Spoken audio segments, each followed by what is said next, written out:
varying stages. Let's do like a little review actually on the whole thing for a second. We're learning basically chapter 6.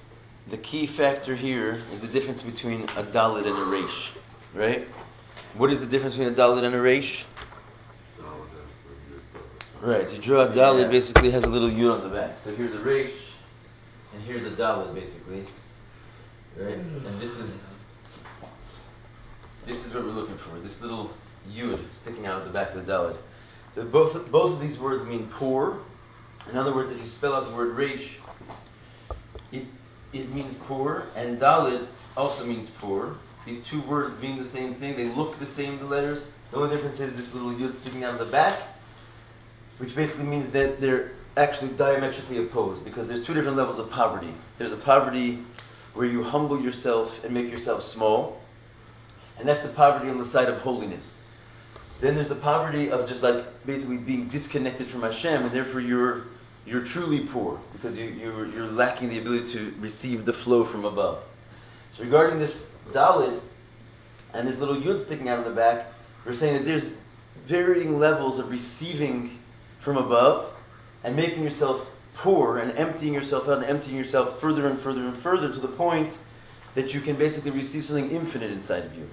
And this is sort of the goal, that something that in the realm of Kedusha, a Yid, a Jew, if he empties himself out in full, he will become filled up with pure godliness and therefore sort of bear the infinite. And this is like the goal of chapter 6. Yeah?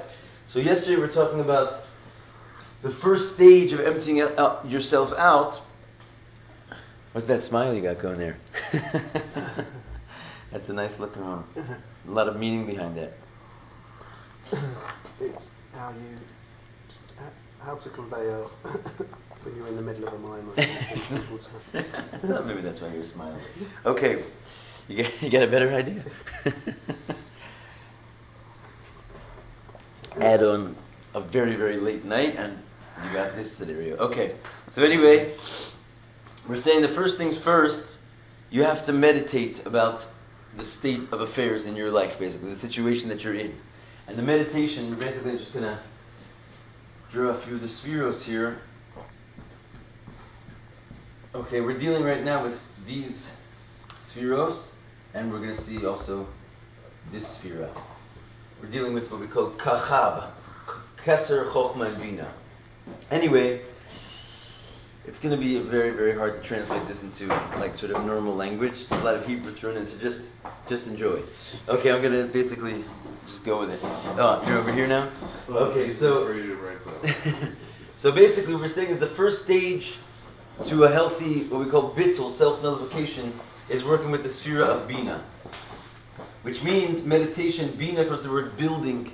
So you have to build yourself up, concepts, in order to basically come to good hachlatas, to come to good resolutions in yourself, to decide to make changes in your life. And there's deciding to release yourself and become bittul, become self-nullified, take on a mitzvah, etc., etc., etc., and release your own personal desires and needs for the sake of something higher than you, for the sake of what the Torah is saying. In order to do that, you have to think very hard. You have to think into how the world was created and what God wants from us, and basically it requires us a large aspect of you. That's the point. You can't become self-nullified without starting with a strong, heavy measure of self, because it's you're doing the thinking and it's you're putting your foot forward to understand these concepts. So it's kind of a contradiction, we said, in Bina. Bina, you're trying to aim for bittul, you're trying to aim for self-nullity, but in the meantime, you're stuck with yourself deciding to make these decisions. So it's an incomplete but necessary step dealing with the Bina to start out with. So we said you get to a level following this called Chokhmah, but Chitzonius of Chokhmah. So who can describe what the Chitzonius of Chokhmah experience is? We talked about it yesterday.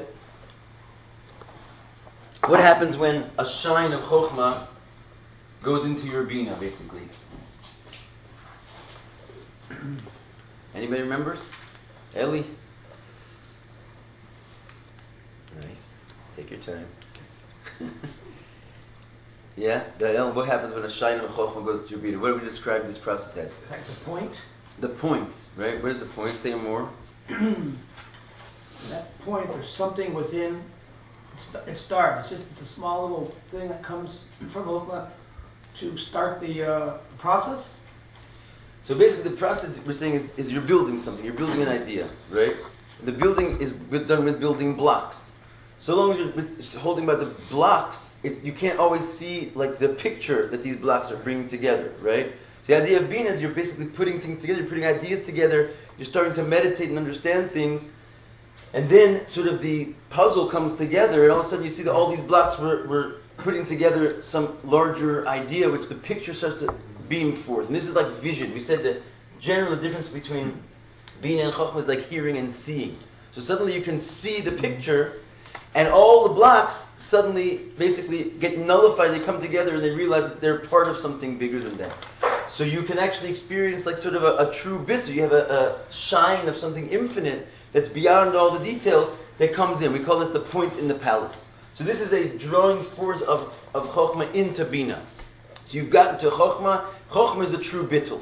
The true self-melody can only come from Chokhmah. However, since this is a Chokhmah which is going into the realm and the domain of Bina, it's only external Chokhmah, and therefore it's still stuck in the realm of Bina to some degree. And so we're heading forward, ever higher levels of bittul. This is basically the theme of the class. So now we want to go into Chokhmah proper, right, and achieve like a sort of wholeness of nullity that comes from this stage. And again, the difference between these two stages, we said, is that what we call the bittul of the vessels versus the bittul of the light. Okay, what's the difference between what does it mean, the bittul of the vessels? Right? That since a vessel is a basically creation from Hashem, that Hashem emanated and created entities which are somewhat finite in nature, that are meant to come together and describe Him. Okay? So they're unable to get out of their selfness. The only thing they can do is they can realize that their self is being created in order to serve Him, in order to carry His message. So they're never able to sort of not be an independent entity from Hashem. All they can do is sort of formulate themselves and construct themselves in such a way that they're obeying Hashem. So they're stuck in a certain essential level of separateness. That means the highest bittul that the vessels can come to doesn't even begin to approach the bittul of the light. Why? Because we said, what is the difference between light and vessels? So we use an analogy of color, right? That all the different colors are considered what we call a davar nosaf, an add-on to the thing itself. You have an object, and you can paint it red. You have an object, you can paint it blue, right? But then you have the object has its own like intrinsic color, which is called clear, right? And even though clear is also a color, but it's a color which does not seem to be something in addition to the very thing itself. So the bittul of Chokhmah, we're saying, is like the color clear. Meaning to say that it experiences itself as the thing that it's emanating from. Not as something that's obeying the thing that it's emanating from, not something that's basically describing that thing, even if it wants to submit itself and sort of be like a perfect receptacle. The Bina stage still feels itself to be some independent entity. But the idea of the color clear, while it's not the object, it's the color of the object, but it's basically indistinguishable in its own mind from the object itself. It doesn't seem in its own mind that it's putting some barrier against the object and the world. It feels like it's sort of moving itself completely out of the way and allowing, through clearness, that object to be completely revealed to the world. So it's like a very thin, translucent type of vessel, which is basically called light. Light is sometimes also called a vessel in this sense, because what is a vessel? It's something that brings forth a revelation of the essence, right? So light also is bringing forth, but it's a type of vessel which has no experience of itself. Its whole experience is the one that's above it. And therefore, if you could achieve this level of meditation and so forth, it's not coming from you anymore. It's sort of total surrender, and the essence is now shining through you in such a way where you don't experience your own existence. That's the first step of like arriving at true bittul, true serenity, basically. Yeah, Eli, you wanted to say something? Yeah, I think you pretty much covered it.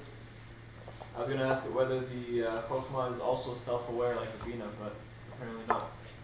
Right, it's not self-aware. That's the whole difference. The vessel has a self-awareness. The light does not have a self-awareness. Its whole existence is that there is nothing other than Hashem. Its awareness of itself is that all there is God. Notice, if you can call that a self-awareness. That's total bittul at that point? That's Or basically- There's still a vessel. Well, we're saying that that's total bittul, right? In other words, once you reach chokhmah, you've reached something called the shlemis of bittul. Like if the vessels are not in the way, you're only dealing with the essence now. It's just but we're going to see that this is also called merely external level of chokhmah. We wanted to say when the chokhmah comes into bina, so even though you're dealing with a chokhmah, you're dealing with on bina's terms. So it's not real chokhmah. We're going to say, so now we said, we've got this idea of chokhmah on its own. It's just pure light. It's the color of light. It's clear. It's completely getting itself out of the way. So now we've got chokhmah. But no, in reality, we've got chokhmah. But since this chokhmah is basically still in the realms of, don't forget, like there's a big line right here, which distinguishes these 10 spheros from sort of the keser, the crown, what's above them. Since this chokhmah is still called Reishis HaYishtalshlus, it's still the beginning of like the created worlds, it's still not the ultimate bittul. And even chokhmah, like so to speak, in its place right here, can still be called chitzonius, external chokhmah, compared to sort of its true source and where it really resides, which is basically up here. In other words, this in the keser, there's like a little mini chokhmah which can come down, and it's the source of chokhmah. So this becomes the essential chokhmah, and inside, and this sphere right here can also be called external chokhmah. Now, what more sort of pure level of dissemination and getting out of the way and humility and so forth can you arrive at than being the color of light? In other words, just it's purely coming through you. So we said what? Remember, like the next muscle, the next analogy. Laser, how you doing? Where do we go from here? Where does light go from here? How can it be higher than the color clear and just being like basically pure light? Will? Pleasure? We spoke about it yesterday. Maybe you could say that this is will. Yeah. You told it the X-rays. Okay. Let me just think about that for a second. Yeah, exactly. That was where we were going with it. We were having a little conversation whether X-rays was exactly what we meant by it, but yes, you're on the ball there. Which means what? What's he saying? There's the idea of light before it shines. You remember that? That light, basically, the real source of light is that the very fact that light shines and shows itself, then all of a sudden it has to have a color. It basically, because it has like a presentable, revealed presentation, so it comes out of its source and shows itself. So there's a thing there. It's not as thingy as vessels, right? Because vessels actually propose like a separate entity which is no longer the essence, but like sort of a product of the essence. The light is not exactly that. It's sort of a natural emanation of the essence, but it's the essence still sort of projecting itself as opposed to being non-projected. You follow that difference? In other words, this is basically, what's the difference between light and vessels when it comes to, both of them are sort of products of the essence, right? But you could say it's the same difference. We're talking about vessels and light. Look at it as the difference between a body and a soul, right? What's the difference between your body and your soul in terms of this conversation? Is that your body is sort of like this foreign, independent piece of clay, which is like sort of not real resemblance to God, if you will, to the essence, and into it comes sort of like a ray of divinity itself, which is your soul. Right? So this is like the idea of light and vessel. The light is really just like God. It's just God showing himself, as opposed to a creation of God, which is, so to speak, an independent created entity which the soul will sort of come into and enliven. So you can see how there's like a huge separateness involved in the body and the vessels, whereas the soul is basically just God. It's just he's revealing himself. He's sort of expressed. So the idea is that when he expressed himself and reveals himself, which is called light or soul, it's extremely godly. In other words, if you're that light, your experience is that all there is God, like we just said, but you're still not in your source, your pinnacle point of being united with God. And that's before the light even shines, when the light is yet inside of the Creator himself. The soul is inside of the Creator himself. It doesn't even have a color yet. It's not. You can't even describe it as being the color clear, which is like a perfect color, which does not get in the way of presenting the thing itself, but it's still a color after all. It's still like some type of assemblage of a vessel which will bring out some revelation from this essence. So basically we're talking about taking the light up into its source before the light even shines. It's like the source of light before it shines. And we're going to call that the penimius of Chokhmah. That's the true state of Chokhmah, how it is inside of the Kesser. Okay, you have a question, Ellie? No. No. Keep faking me out there, man. I was going to bring up a mashal, an interesting one. There's a theory that runs contrary to our idea of how the solar system works that's coming out now in science. It's called the electric universe theory.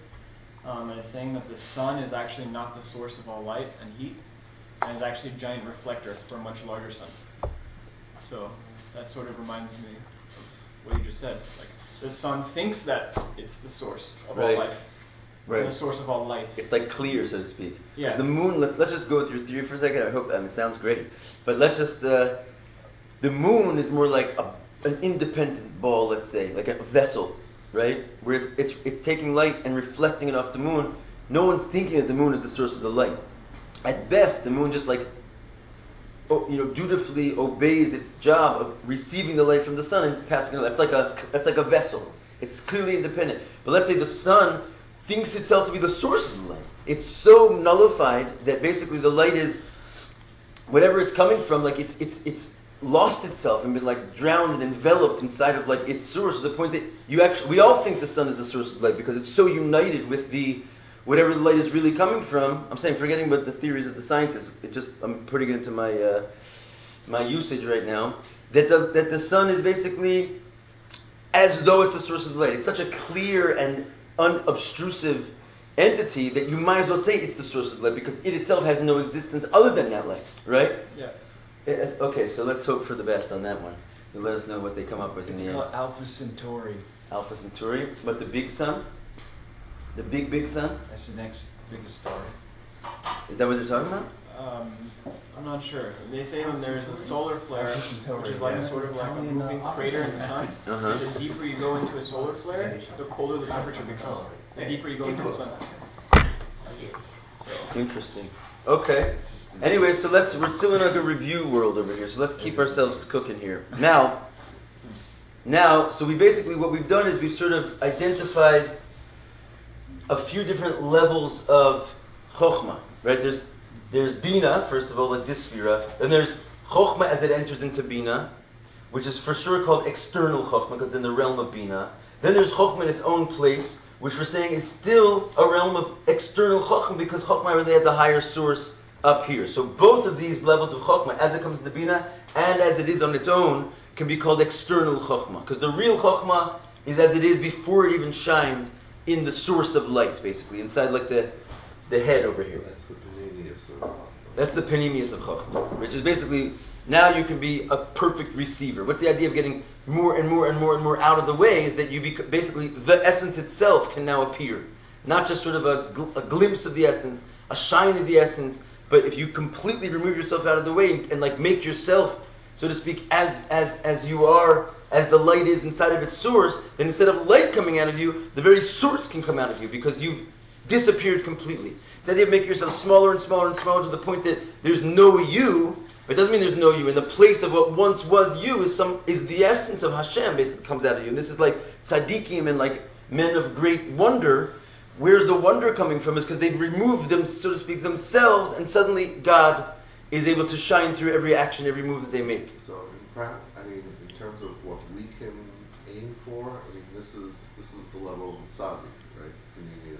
But nonetheless, it's all in one path. Like it says in the beginning of Tanya, right? You make an oath before you come into your body, right? Be a tzaddik. First thing it says, be a tzaddik. And then don't be a wicked person, right? Be a righteous, don't be... So the idea is that we're also given the same task. And the Tanya, it's pretty clear that, you got to just get on that boat just like a tzaddik. And the point is that with the free will that we have in the situations that we're given, if we would continuously make ourselves small, i.e. remove our interests with, so to speak, the divine interests, Torah, mitzvahs, and so forth, the world is, is in your hands. Basically. Anything's possible. Okay, that being said, we went on to this idea of these gematrias. I just want to double check here where we left off exactly, because that's what was really confusing everybody. I'm going to fix that up a little bit. Okay. Yeah. So let's get back, Baruch, like you kept us on track yesterday here. We're talking about sayag lechochma shtika. Okay, let's go into this line. This is the end of the review. It could take a little while, but what does it mean, sayag lechochma shtika? Fence, put a fence around. What does it mean, sayag lechochma shtika? The whole thing. You put a fence around Chachma, and what is the fence? Shtika. How do you translate that statement into English? Anybody? A guard of wisdom is silence. Right. It says in the ethics of our father, the Pirkei Avos, sayag lechochma shtika means a guard for wisdom is silence. It's kind of like it's like almost like a joke a little bit. It's not a joke, but if you want to guard your wisdom, the way to do it is don't say anything. If you're silent, then no one knows if you're wise or you're not wise. In other words, it guards your wisdom. But whatever it is, there's many ways of understanding it. Yeah. But the idea here is that we're going into the Kabbalistic understanding for a second. So what we're saying is, It's not to trick someone. it's not the intention to trick someone, but It's not to like pretend you're clever when you're stupid. well, it's good advice. In other words, you're going to go into a situation, if you don't know the answer to anything, I'll give you an example. Wisdom is power as well. You might not release your power. People can use it against you. They can manipulate you as well. It's Okay. to protect yourself. To protect yourself, you're saying. Can be, yeah. Or protect protect your community, or protect family, whatever it is.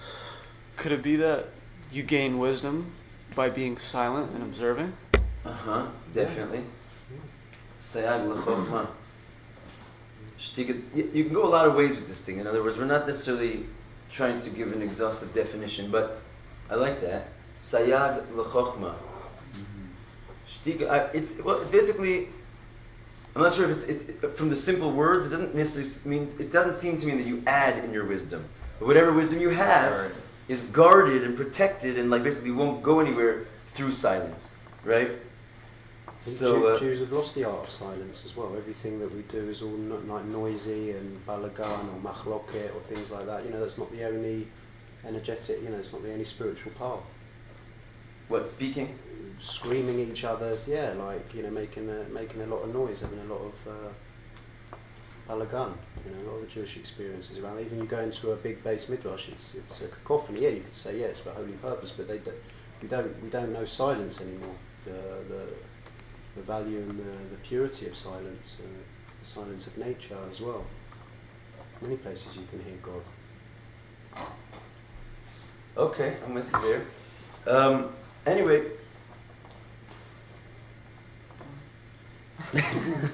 the joke is that when I was at it's not a joke, but this statement has a certain very important significance for me, because I was at my ufruf, is like the Shabbos before you get married. Hopefully it only happens once. And I had this incredible experience. I just went to yeshiva for the first time. I was really new at it. And I was getting married also at the same time. It was kind of all came together. And the yeshiva that I was going to at Hadar Torah in Crown Heights, it was all of a sudden that Shabbos, it was the 35th year reunion. So people came from all over the world. This is the first yeshiva for beginners that ever opened. It was like a scene like no other, and they made me the seed of honor, because I was going to get married that week, and I was in the center of this crazy experience. So this was the topic of the thing, and this line was the topic of the whole thing. And the Rabbi Goldberg is this amazing, wondrous man. He said that his father told him, "Sayag lechochma shtika," the best thing to guard your wisdom is silence, but if you don't say anything, for sure you're not going to necessarily make an impact on somebody. And if you say something, it might just be a whole lot of hot air and noise, but it might not. In other words, the only chance of basically affecting someone is to communicate with them. I mean, you can communicate with art, you can communicate with music, but the idea of sharing something, it's loud, it's messy. Noise is messy, but you could be safe and be silent. But it's like in a certain sense, it's a time for action right now. We got to do whatever we can, even if it's going to look a little bit messy, and we're going to. Anyway, I hear what you're saying. Someone wanted to say something? Yeah, hand up. Yeah. Well, No? No, it was me. Oh, okay. Sorry. Just to clarify, the chokhmah Yeah. is what believes itself to be the source of light, but the actual light is the keter? But I would say it believes itself to be the source of light, because that's attributing to Chokhmah sort of like not only a self-feeling, but like a sort of corrupted self-feeling. It just doesn't feel itself at all. It feels itself to be the light, but not because it's like arrogant or in the way, it's because it's so empty that its whole definition is what's above it. Right? But I mean, when we talk about light as a vessel, are we talking about keter then at that point? No, when you're talking about light as a vessel, like the color clear, that's chokhmah here. Yeah, but Because so long as there's a color, there's some type of expression. We're talking about when when chokhmah is in its ultimate state, it's not even shining. It's just like the potential source of light before it even expresses itself at all. So there's that's no chokhmah in keter, not keter itself. right, exactly. It's the source of chokhmah inside of Keser. And basically that's where we're going with this statement here. Sayag lechokhmah shtika. Let's get back on the track here. Sort of derailed there, but it was good.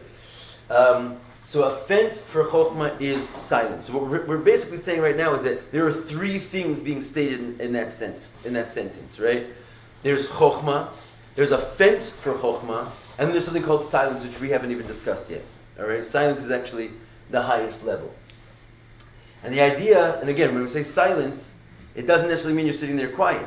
It means that you are silenced and God is speaking through you. So, to me, like, there's nothing more beautiful than the sound of like a bass medrash, like rumbling with like thunderous sound, because it's not really human words coming out of those people. I mean, they're channeling at that point, you know? That's the way we do it. But anyway, the idea is like this. We wound up saying that sayag and chokhmah have the same gematria. So I hope that's just going to be a simple one there. Sayag is with one yud or two? What does it say in there? We'll work it out soon. How much is chokhmah? Let's do the math. 40, 20, 8, and 5. Yud. 2 yuds or 1? 2. Yeah, okay. And here we have 60, let's say 20, and 3. What does it come out to? 83. Is this also 83? 60? Not really. Maybe it's 1 yud. 73. This is 73, right? Okay. So what we're talking about is that these words come out to the same numerical. Maybe when they spell it, I don't know, it has 2, but yeah. All right. Sometimes I think when it's with vowels, it's 1. So that extra yud is not part of the word. It's just how you vowelize it. But anyway, 73, 73. So they have the same gematria. So what does this teach us? The sayag, we said, is basically a fence which protects and guards what's inside of it. So a sayag lechokhmah is clearly indicating that something is beyond chokhmah, right? And yet chokhmah and sayag and this fence around it have the same gematria. So what is that really coming to teach us? It's kind of strange. It's equating two levels which we're trying to basically differentiate. You follow what I'm saying right there? Baruch? No? Chokhmah, we're saying there's sayag, lechokhmah, shtika. Right? So there's 3 levels we're indicating. There's the level of chokhmah, there's the fence for chokhmah, which surrounds chokhmah, and there's silence. So how does it help us when he throws into the mix that sayag and chokhmah have the same gematria? They equal the same thing. That's sort of like derailing us a little bit, because it looks like the fence and the chokhmah are the same. They have the same gematria. Right? So we're trying to make it that the fence is one thing and the chokhmah is a different thing. Suddenly, how does it help us to know that the fence and chokhmah have the same gematria, equating them? That's sort of the question, which I think was also confusing us yesterday. So we started to discuss 2 ways the gematria works. Okay? And let's go back to this klal prat klal thing, right? Because I think I've got it a little bit clearer today, I hope. And the idea is that there's this device in Torah called general, specific, general. And let's try the analogy we gave yesterday, right? Basically, we're going to say all of Baruch's clothes. That's a general. Let's say the Torah is talking about. The Torah will sometimes do this. The Torah will it's not coming to me right off the top of my head like an actual example from the Torah of a klal pratu klal, but you have a bunch of them in the Torah, where the Torah will say a general, it will give a specific, and then it will say another general. All of Baruch's clothes, his hat, his robe, and then everything made from cotton. Right? So you see there's a general statement, a specific statement, and then another general statement. You got that? You see what I'm saying there? One is all of his clothes, it's like opening up to a general statement. Then the specific, his hat and his robe. And then all that's made from cotton, right? Which is also like a general statement. So how does it work in Torah? The prat, the center one, minimizes and differentiates what it means when we say all of his clothes. It turns out we didn't mean all of his clothes. We mean only his hat and his jacket. The first prat contracts the first klal into several details. And the second klal, which comes as everything made from cotton, it actually further contracts the right, because it's not just his hat and his robe. When it says everything made from cotton, we've already established that it's not all of his clothes, right? It's only his hat and his robe. So when it says everything made from cotton, it means only hats and robes that are made from cotton. The second klal further contracts and basically minimizes what even the prat says. So there's like a two-stage contraction. We thought it was everything. Turns out it's just his hat. And then it turns out it's just a hat and robe. And then it turns out it's just hat and robe made from cotton. Not anything else. You follow me? So that the third level is not general, it's more specific. It's stated as a generality because it's everything made from cotton. But because it comes after a specific, it actually comes to contract that specific to even further confines. So that's the point. So the first one is really wide open. The first klal is everything. And then we have to be told, no, let's bring that down to a hat and robe. All right? And the second klal, which outwardly looks like a general statement, is actually a further contraction of the central statement. Does everyone understand that for a second? So now we're saying that the same is true when it comes to gematrias. Gematria is like it's basically numerology. When you have basically trying to find the numerical value of the Hebrew word. So for this case, the word for fence and the word for wisdom has the same numerical value in Hebrew letters. So that's called a gematria. Now these things work in two ways. What do you arrive at when you make a gematria? Okay? So we said from the Tanya, Shara Yichud Ve'amun, it says over there that the gematria serve to condense. Before I say, let me just put it on the chart. We're saying basically there's klal, prat, and klal, right? This is general, specific, and general. And what we're saying is, when you make a gematria, it can be either a form of gematria which resembles the first klal, or a form of gematria which resembles the second klal. In other words, when you condense a word into its number, it's called a klal. Basically, you're putting everything into sort of a general category. But that can either be resembling a klal which comes before the detail, or sometimes a klal which comes after the detail. Which basically means a very high, sort of like expanded level of consciousness versus not only one level of contraction, but even a double contracted consciousness. This is what gematrias can mean. So how does the lower one work? We said yesterday that we understood yesterday. We quoted from Tanya. When Hashem makes the world basically through Hebrew letters, Hashem speaks the world into creation at every second. So everything is basically, its existence is coming from the divine word, channeling through specific Hebrew letters. But sometimes the direct divine word from Hashem is too much power and too much light to create, let's say, a particular individual blade of grass. So Hashem has to contract that light and contract that light further. And how does he do it? He basically manipulates the letters in such a way that he can come to a point where he'll just sometimes use the number of the totality of the numerical equality, numerical value of the letters in order to contract the light to the point that it's now much more minimized, and it can actually the creation that he's trying to make with it can withhold and withstand that light.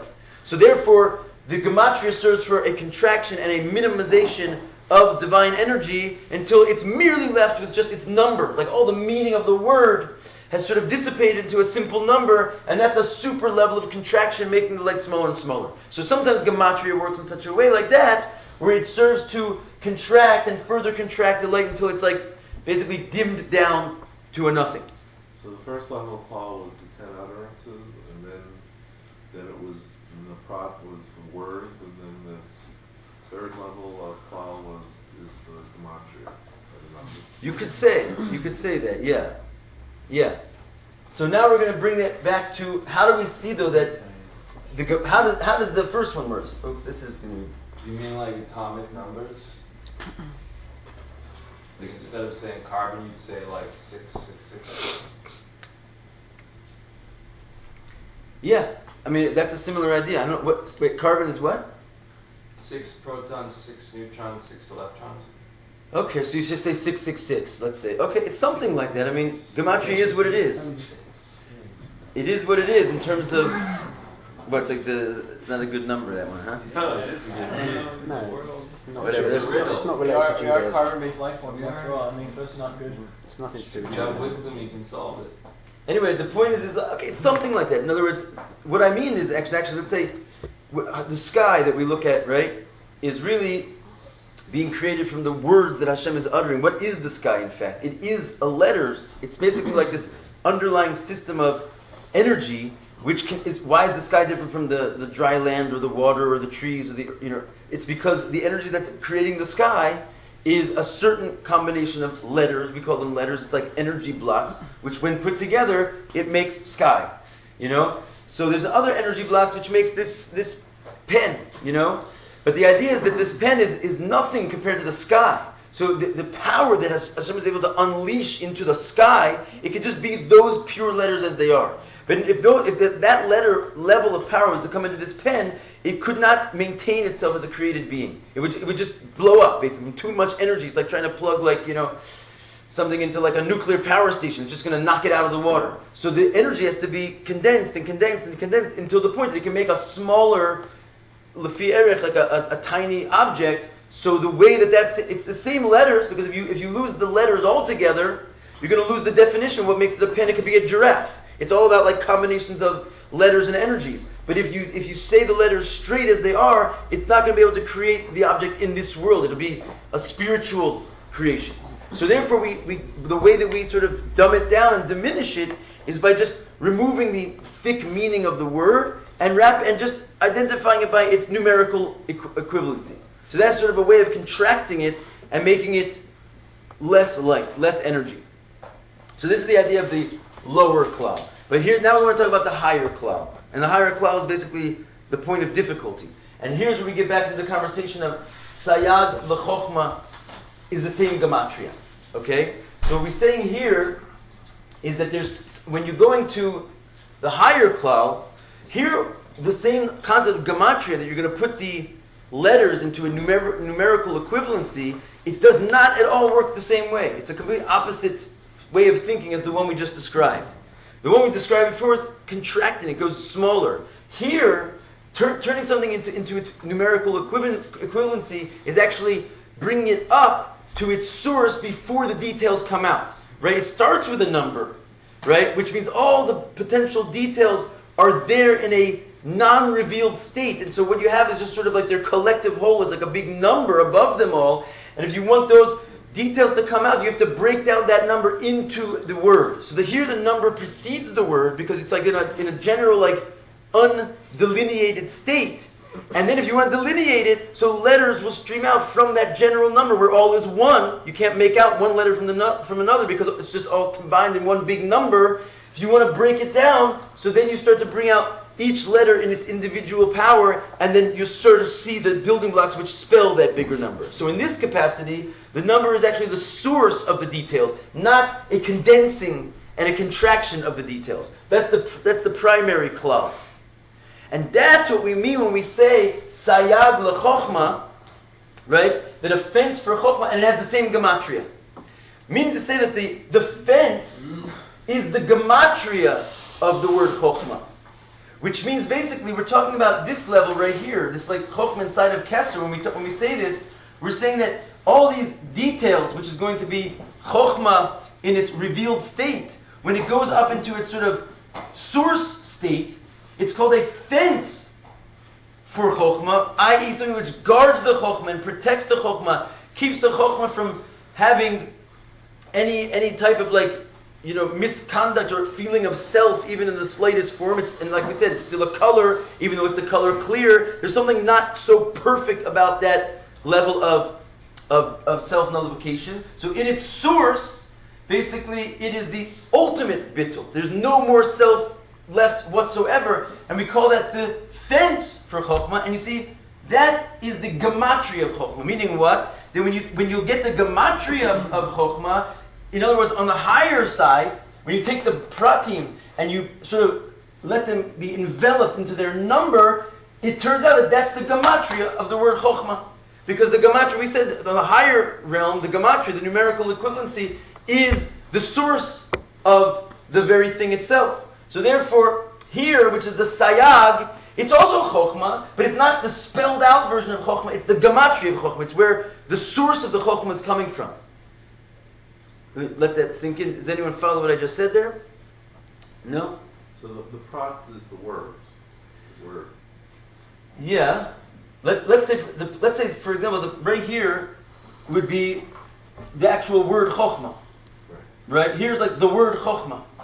And here is just the number 73. Put it like this. This is like a visual of this thing, right? This is the gematria of chokhmah, which means that chokhmah is actually up over here, higher and impregnated inside of its source, right? It turns out that what is the gematria of chokhmah? Sayag, right? That is defense. In other words, but it's the chokhmah in its gematria form becomes a fence and a guard and like a container and a protector of chokhmah, because the gematria of a thing is how the thing is up in its source, where it doesn't even have an expression.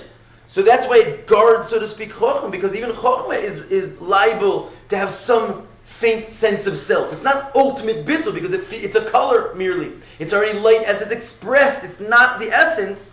It's an expression of the essence. There's still some sort of faint form of self in getting mixed in. So when you want to protect that, remove that level of self, you want to bring it up into its source, which is called defense. And that's, i.e., the gematria of the thing. When the thing goes out of its details and goes into its container, that which contains the whole of it.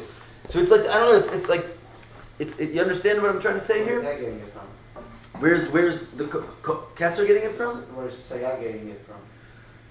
No, because it's a sort of in the state of the sayag. By the way, Until it gets to iron safe, right? well, no, this is basically what we're saying. This is what the Kesser here represents is the light that is not yet shining out of Hashem's essence. In other words, Still, it's the Or Ein Sof before it even shines.